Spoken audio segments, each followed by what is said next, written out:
आज अतिथि शिक्षक की सबसे बड़ी खबर आपको यही बताएंगे कि मध्य प्रदेश के समस्त अतिथि शिक्षक एक साथ हो जाइए और हम मध्य प्रदेश में सभी एकजुट सैजानी पार्क में आंदोलन कराया जाए, तभी जाके हम अतिथि शिक्षकों का नियमितीकरण हो सकता है। शंभू चरण दुबे हमारे साथ हो चुके हैं। अब हमारे मध्य प्रदेश के उन 52 जिले के अतिथि शिक्षकों के जो जिलाध्यक्ष हैं वो सम्मिलित हो जाएं और भोपाल के सैजानी पार्क में एक बड़ा सा आंदोलन किया जाएगा, जिससे कि मध्य प्रदेश की बीजेपी सरकार को हिलाया जाएगा और मध्य प्रदेश की सरकार को मजबूरी में आकर हम अतिथि शिक्षकों को नियमितीकरण करना ही पड़ेगा।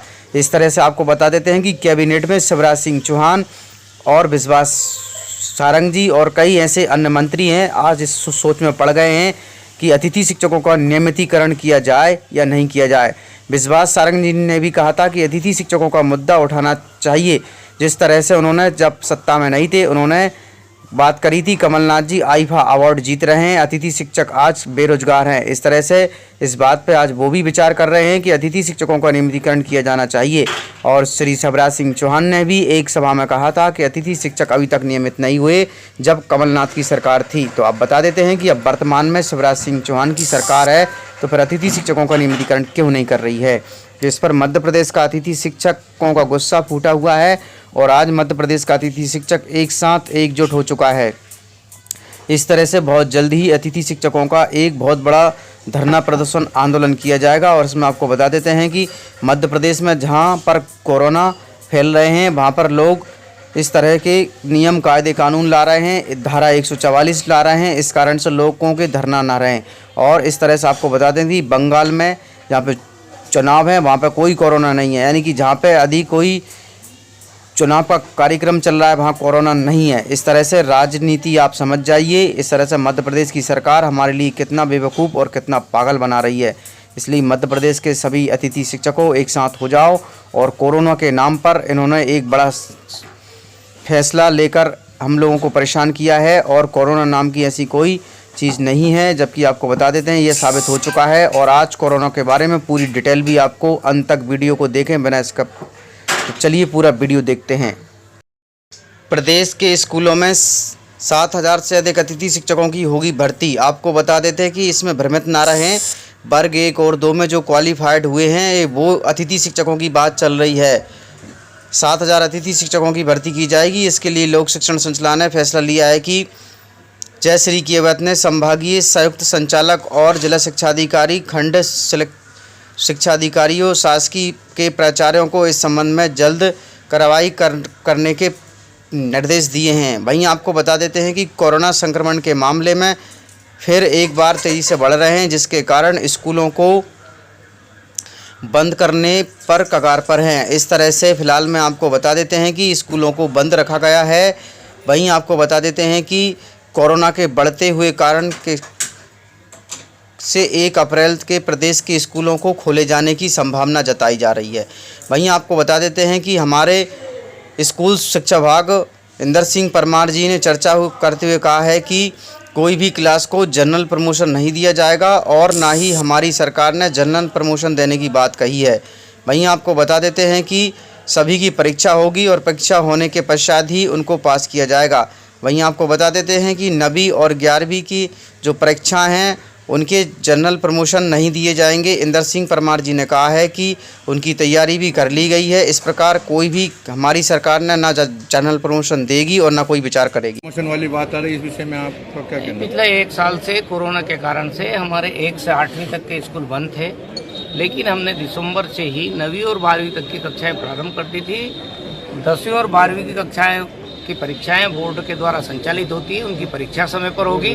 9वीं और 11वीं की परीक्षाएं भी होगी और किसी भी प्रकार से कोरोना के कारण से परीक्षाएं प्रभावित नहीं हो रही है। 1 से 8 तक भी हमने परीक्षा पद्धति में परिवर्तन जरूर किया है, लेकिन हम जनरल प्रमोशन नहीं देने वाले हैं। हम 1 से 8 तक का प्रोजेक्ट के आधार पर बच्चों का मूल्यांकन करेंगे और उसके आधार पर अगली कक्षा में उनको हम प्रवेश देंगे। लेकिन जनरल प्रमोशन मध्य प्रदेश सरकार ने ना तो पहले विचार किया था ना आगे विचार करेंगे। वहीं आपको बताते हैं कि सरकारी स्कूलों को बंद करवाया जा रहा है और 10 साल से कोई भी शिक्षक भर्ती नहीं कराई गई। युवाओं के भविष्य के साथ अंधकार में डाल दिया गया है और भर्ती के नाम पर पैसे कमा रही है सरकार और सभी भर्तियों के चुनाव के लिए लटका दिया गया है। इस तरह से मध्य प्रदेश सरकार ने आज इतना बड़ा घोटाला किया है जिसे आम जनता नहीं समझ पा रही है। और आगे आपको बता देते हैं कि घोटालों के बिना कोई भी भर्ती नहीं कराई गई। और आज हम बताते हैं कि कोरोना है क्या चीज़। कोरोना को अगर तुम्हें खत्म कराना है तो इसका सिर्फ एक ही उपाय है, पूरे भारत से एकदम विदा हो जाएंगे कोरोना। किस तरह से होंगे तो बता दो। भारत में एक साथ चुनाव कराए जाए।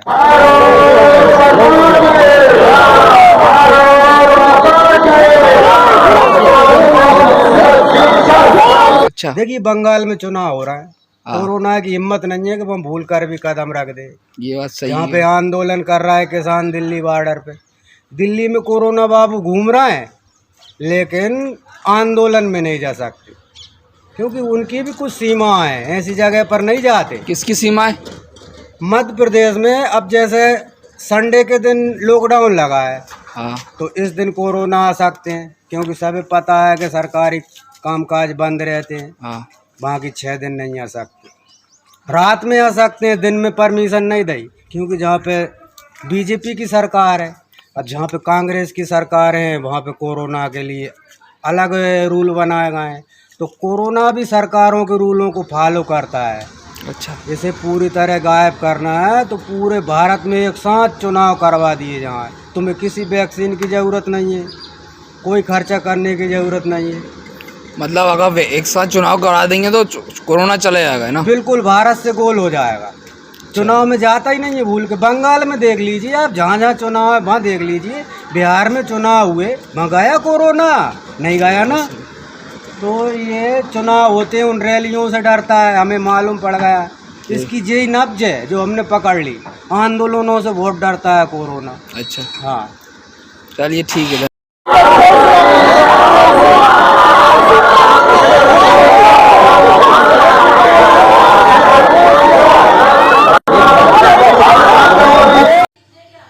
श्रीमान चुनाव आयोग मध्य प्रदेश विषय कोरोना रोकने हेतु बालाघाट जिले के शहर में पंचायत, नगर और पालिका में चुनाव कराने बाबत आपको बता देते हैं कि सेवा में नर्म निवेदन है कि बालाघाट जिले में तेज़ी से कोरोना फैल रहा है। इसमें लोगों को मन से फिर से लॉकडाउन लगाने का डर सता रहा है। इसलिए आपको बता देते हैं कि बालाघाट जिले की जनता चाहती है कि चुनाव कराए जाएं और बड़े से बड़े नेताओं की रैलियां कराए जाएं, जहां पर प्रधानमंत्री और अमित शाह जी की ज़रूरत है और रैली में भारी भीड़ बुलाई जाए ताकि रुपए देकर उनकी यात्रा के लिए बसों का इंतजाम भी कराया जाए, जिससे कि कोरोना भारी संख्या में देखकर बालाघाट को छोड़कर भाग जाए।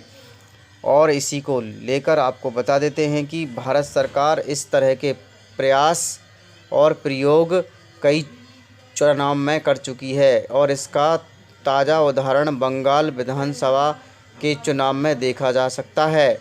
वहां पर कोरोना ने जाने से मना कर दिया है। यही नहीं, आपको बता देते हैं कि पूरे भारत की यह स्थिति बनी हुई है कि जहां पर यदि कोई धरना प्रदर्शन या कोई नौकरी मांगेगा तो वहां पर कोरोना फैला दिया जाएगा, जिससे कि आप कोरोना के डर के मारे कुछ भी नहीं मांगेंगे। इस तरह से आपको बता देते हैं कि कोरोना ने ना जाने से मना कर दिया है।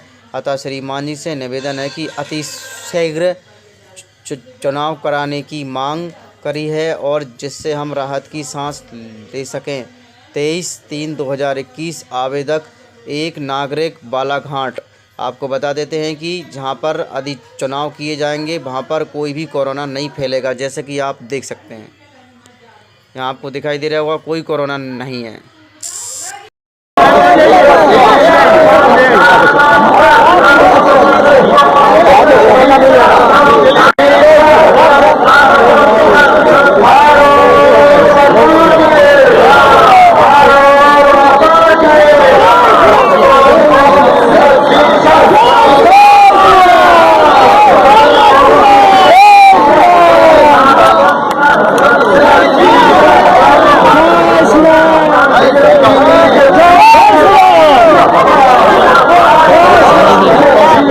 Wow.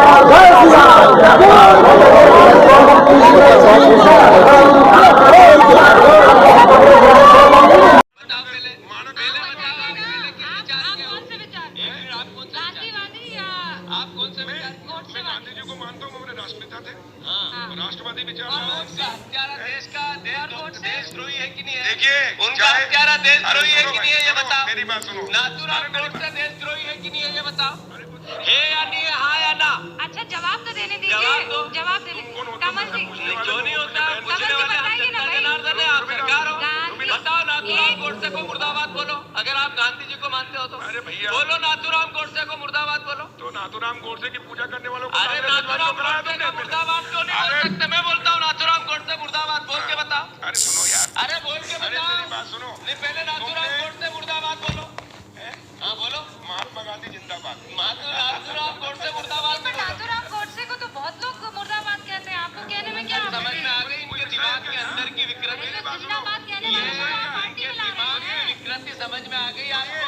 आपने देशवासियों जानो, एक सेकंड। ये पूरी भारतीय जनता पार्टी इसी तरह के दोहरे विचार की है। सुनिए, तुम कितने महात्मा विचार के गांधी का नाम लेती और गोडसे के को बगल में लेके चलती। और गोडसे ये वो लोग हैं जो मेरे महात्मा गांधी का नाम पास बस ये नहीं करनी है। इनका मेरे पास चेहरा बस नहीं जानो। करनी है। कमल जी एक सेकंड, अरे आप ये कह रहे हैं कि बगल में रखते हैं गोडसे को, पार्टी में शामिल कर रहे हैं आप चौरसिया साहब को, बगल में रख रहे हैं आप, और कह रहे हैं कि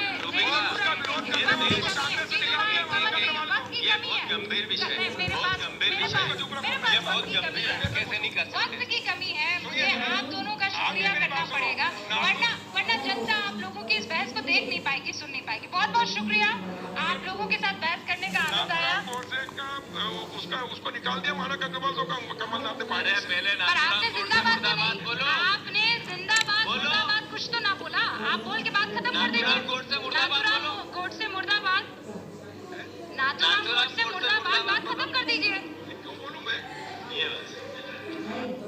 आप सब बच्चों को एक सूचना बताया जा रहा है का तुगलकी फरमान जारी हुआ है कि आपका विद्यालय आज से 31 मार्च तक विद्यालय बंद रहेगा, ठीक है? और आप सब लोगों को बताना चाहेंगे कि यही काम पिछले साल भी हुआ था कि 1 हफ्ते के लिए लॉकडाउन किया जाएगा जब आपका एनुअल एग्जाम चल रहा था, और तब से लेके पूरा साल जो था वो विद्यालय बंद हो गया, जिससे आपकी पढ़ाई बहुत ज्यादा नुकसान हुआ। और इस साल जब विद्यालय खुला, आपने किताब कॉपी अपना सारा व्यवस्था कर लिया, तब हमारे तुगलकी फरमान जो हमारे सरकार हैं वो अब आदेश कर दिए कि अब फिर जो है कि ये विद्यालय फिर बंद होगा। माननीय योगी आदित्यनाथ महाराज जी, मैं आपसे पूछना चाहता हूं कि आप बच्चों के भविष्य के साथ और जो प्राइवेट अध्यापक विद्यालय में पढ़ा के अपनी रोजी रोटी कमा खा रहे हैं, उनके पेट पे लात क्यों मार रहे हैं? इन बच्चों के भविष्य के साथ खिलवाड़ क्यों कर रहे हैं? ठीक है, कोरोना अगर बढ़ रहा है, विद्यालय बंद था, पूरे साल में किसी एक अध्यापक ने, किसी एक प्रबंधक ने कभी भी विद्यालय खोलने के लिए कोई धरना प्रदर्शन नहीं किया, और हम लोगों ने पूरा सपोर्ट किया। लेकिन बीच में अगर कोरोना फैल रहा है तो मैं आपसे पूछना चाहूंगा कि जब गोरखपुर महोत्सव आप करा रहे थे तब कोरोना फैल नहीं रहा था। जब आप आके यहाँ पे इलाहाबाद के प्रयागराज में कुंभ का मेला लगवा रहे थे तब कोरोना नहीं फैल रहा था, जहां पे करोड़ों लोग स्नान करने गए। और अभी हरिद्वार में महाकुंभ का आयोजन आप करवा रहे हैं तब कोरोना नहीं फैल रहा है। बिहार में चुनाव हो रहा है तब कोरोना नहीं फैल रहा है। और विद्यालय जो बच्चों का सबसे देश की रीढ़ की हड्डी होते हैं, जिनकी बुनियादी शिक्षा, प्रारंभिक शिक्षा आप बिल्कुल बर्बाद कर दिए हैं पिछले 2 साल से, और अब जाके फिर लॉकडाउन आप लगा रहे हैं। तो आपसे पूछना चाहेंगे कि बच्चों के भविष्य के साथ आप मैच क्यों खेल रहे हैं? ये जितने भी बच्चे हैं, अगर 1 मार्च आप 1 अप्रैल बोले हैं, 1 अप्रैल तक अगर विद्यालय नहीं खुला तो इन सारे बच्चों को लेके मैं रोड पे बैठ जाऊंगा। ये मैं आपको खुला चैलेंज कर रहा हूं, क्योंकि बात सिर्फ मेरे तक का नहीं है, इन सारे बच्चों का भविष्य है। और इन सारे बच्चों का भविष्य आप लोग अंधकार में डाल रहे हैं। आप लोग खुद नहीं चाहते हैं कि देश का बच्चा पढ़े, पढ़ के कुछ लायक बने। आप लोग अपना जब रैली निकालना रहेगा, चुनाव रहेगा, तो कोरोना आपके पास नहीं रहता है।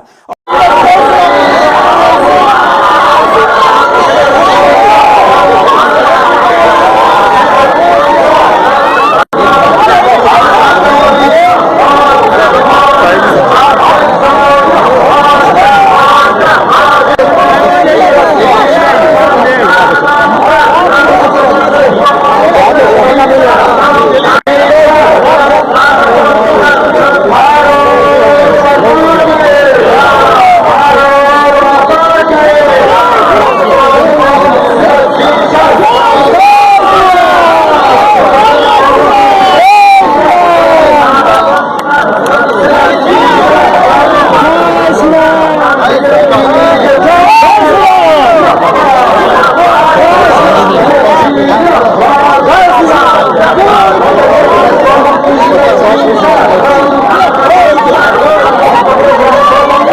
और जब आपको लगेगा कि आपके विपक्ष में लोग खड़े हो रहे हैं तो आप कोरोना का ड्रामा करा के विद्यालय को सबसे पहले आप बर्बाद कर रहे हैं। आप बताइए, विद्यालय में आप गोरखपुर जिले में 193 लोगों ने अपने विद्यालय की मान्यता निरस्त करा लिया। जानते हैं क्यों? महंत योगी आदित्यनाथ जी, क्योंकि वो लीज पे चलाते थे और उनका भाड़ा हुआ करता था 40,000 45,000 रुपया मंथली हुआ करता था। वो भाड़ा न चुकाने के वजह से, चूंकि मालिक को भाड़ा चाहिए, उन लोगों ने अपनी मान्यता निरस्त करा दिया। और सरकारी जो स्कूल है उनकी हालत तो पहले से मतलब खस्ता हो चुकी है। तो ऐसे कंडीशन में गार्जियन करे तो क्या करे और हम अध्यापक करे तो क्या करें? ये जितने भी 16-17 स्टाफ हैं, इन सब लोगों की रोजी रोटी चलती है इन बच्चों के और इस विद्यालय के संस्था से। आप लोग हमारे पेट पे प्रहार कर रहे हैं, हम लोगों के व्यवसाय से प्रहार कर रहे हैं। अगर आपको लग रहा है कोरोना है, ठीक है, विद्यालय बंद कर दीजिए, तो आप ये भी अपनी नियत को साफ करिए कि कुंभ का जो मेला महाकुंभ का लगवाने वाले हैं उसको भी कैंसिल कर दीजिए, और जो गोरखपुर महोत्सव और गोरखनाथ का मेला लगवा के आप ड्रामा करवा रहे हैं वो भी बंद करवाइए। यानी आप खुद नियम का पहले फॉलो करिए, हम लोग नियम को फॉलो करने के लिए तैयार हैं। अगर लास्ट में जाते जाते यही कहेंगे, इन बच्चों को चेहरों को देखिए, इनके माता पिता ने सारे बच्चों का, किनका मोबाइल बज रहा है, साइलेंट कर लीजिएगा सर। इन सब बच्चों के माता पिता ने, बच्चों कितने लोगों ने आप किताब कापी अपना सारा कंप्लीट कर लिए हो? पता है, एक एक बच्चों की किताब कापी 2-2 हजार रुपए की आती है। आप फिर लॉकडाउन लगा दिए, इनकी पूरी पढ़ाई बर्बाद हो गई। अब यानी आपने 1 हफ्ते का लगाया है, आपकी नीयत पे तो मुझे 100% विश्वास है ही नहीं है कि आप करोगे क्या। आप पूरे साल पढ़ाई बर्बाद करोगे। हाथ नीचे करिए। अब ये बच्चे करेंगे क्या? किताब लेकिन इनके गार्जियन करेंगे क्या? हम लोगों ने पूरा कोऑपरेट किया सरकार को। जितना दिन लॉकडाउन लगा था उतना दिन का मैंने पूरे सभी विद्यालय के लोगों ने शुल्क माफ कर दिया, क्योंकि गार्जियन के ऊपर कोई लोड न पड़े। हम लोगों ने टीचरों को पेमेंट नहीं किया, क्योंकि हम लोगों ने जब फीस नहीं लिया तो पेमेंट कहां से करें। हम लोगों ने पूरा सरकार का साथ दिया, जितना हो सकता था सब लोगों ने साथ दिया। लेकिन अब इतनी कंडीशन होने के बाद, विद्यालय खुलने के बाद आप लोग विद्यालय बंद कर रहे हैं, ये बहुत ही गलत कर रहे हैं। और आपका पॉलिटिकल जो फंडामेंटल जिस पे आप चल रहे हैं कि जिन नियतों पे आपका बर्बाद होने वाला है, मैं लिख के आपको दे दूंगा कि अगर फिर से 1 अप्रैल के बाद, ठीक है, अगर 1 हफ्ते के रोकने के बाद कोरोना भाग जाता तो मतलब 1 हफ्ता आप बंद कर लीजिए, बिल्कुल हम लोग 1 हफ्ता नहीं पढ़ाई कराएंगे। लेकिन अगर फिर साल भर का ड्रामा आपने किया तो निश्चित तौर पे याद रखिएगा कि तानाशाही उतना ही अच्छा लगता है जितना तानाशाह के अंत होने का समय ज्यादा दूर हो, और आपका समय बिल्कुल नजदीक आ गया है। तो मैं उम्मीद करता हूं कि आप ये काम बिल्कुल मत करिएगा। 1 अप्रैल के बाद अगर विद्यालय फिर से आप बढ़ाएंगे तो इन सब चेहरों को देख लीजिए, और इनके गार्जियन को लेके, अपने पूरे स्टाफ को लेके जिले से लेके मैं प्रदेश लेवल तक धरने पे बैठूंगा। इस बात को याद रखिएगा, क्योंकि सवाल यहां सिर्फ मेरे रोजगार का नहीं है, मेरे जितने सहपाठी और जितने मेरे कर्मचारी लोग हैं और इन बच्चों के पढ़ाई का भविष्य का सवाल है। तो मैं इन बच्चों को लेकर धरने पे बैठ जाऊंगा, और जरूरत पड़ा तो असंवैधानिक भी हो जाऊंगा। इसी के साथ मैं सरकार से रिक्वेस्ट करूंगा कि अगर 1 हफ्ता में बंद करने से कोरोना भाग जाता है तो हम सब लोग आपके साथ हैं। अगर नहीं भागता है तो 1 अप्रैल से छोड़ दीजिए। हम लोगों को कोरोना होगा, मरेंगे, क्या करेंगे वो हम लोगों की रिस्पांसिबिलिटी है। आपको इतना चिंता करने की जरूरत नहीं है, क्योंकि कोरोना में लॉकडाउन लगाने के बाद खाना हम ही लोग पहुंचाएंगे, लोगों के आने जाने की व्यवस्था हम ही लोग करेंगे, उनके दवा दारू की व्यवस्था हम ही लोग करेंगे। आप सिर्फ ड्रामा करेंगे, सिर्फ थरिया पिटवाएंगे और मोमबत्ती जलवाएंगे, इससे ज्यादा तो आपकी कुछ औकात है ही नहीं है। तो मैं उम्मीद करता हूं कि 1 अप्रैल के बाद आप विद्यालय खोल दीजिएगा। इन बच्चों के भविष्य के साथ आप लोग खिलवाड़ मत करिएगा। Thanks for watching and subscribe.